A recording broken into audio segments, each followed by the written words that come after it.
ভগিনী নিবেদিতাকে নিয়ে আমার এর আগের ভিডিওতে আমি বলে শেষ করেছিলাম যে চার্চের অধীনে তিনি নিয়মিত সেবামূলক কাজ করতেন আর ধর্মের প্রতিও তার আকর্ষণ ছেলেবেলা থেকেই ছিল।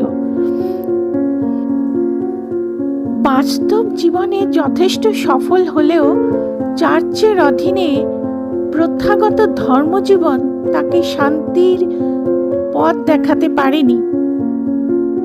ধর্ম সম্পর্কে বিভিন্ন বইপত্র পড়ে তিনি প্রকৃত ধর্মজীবনের পথ খুঁজতে চেষ্টা করেছিলেন, কিন্তু কিছুতেই শান্তি না পেয়ে ক্রমশ তিনি হতাশ হয়ে পড়ছিলেন।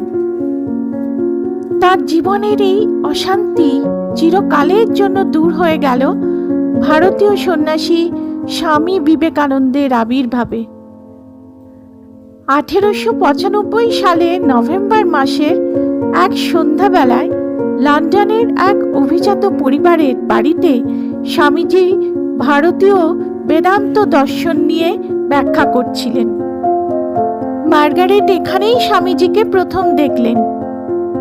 এই বীর সন্ন্যাসীর ধর্ম ব্যাখ্যা ও ব্যক্তিত্বে তিনি খুব মুগ্ধ হয়েছিলেন। এরপর স্বামীজি লন্ডনের নানা জায়গায় বক্তৃতা ও প্রশ্নোত্তরের ক্লাস করেছেন। মার্গারেট সব জায়গায় উপস্থিত থেকে তার প্রতিটা ব্যাখ্যা অত্যন্ত মনোযোগ দিয়ে শুনতেন। ক্রমাগত তাকে প্রশ্ন করে তিনি সব সংশয় দূর করতে চাইতেন এবং নিজের মনে সেগুলো নিয়ে অনবরত চিন্তা করতেন।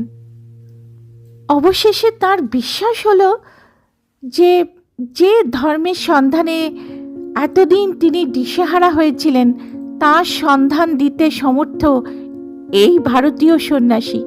মার্গারেট তাকে গুরু বলে বরণ করে নিলেন। স্বামীজিও ক্রমশ মার্গারেটের সত্যনিষ্ঠা, দৃঢ়তা আর সবার ওপরে তার দরদি মনের পরিচয় পেলেন।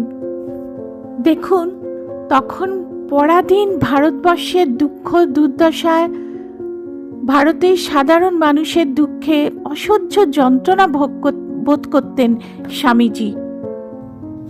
স্বামীজি মনে করতেন ভারতকে যদি উঠতে হয় তবে সাধারণ মানুষ এবং নারীদের অবস্থার উন্নতি করতে হবে। নারীদের অবস্থার উন্নতির একমাত্র উপায় তাদের উপযুক্ত শিক্ষার ব্যবস্থা। শিক্ষার বিস্তার হলে নারীদের মধ্যে আত্মবিশ্বাস জেগে উঠবে এবং তখনই তারা নিজেরাই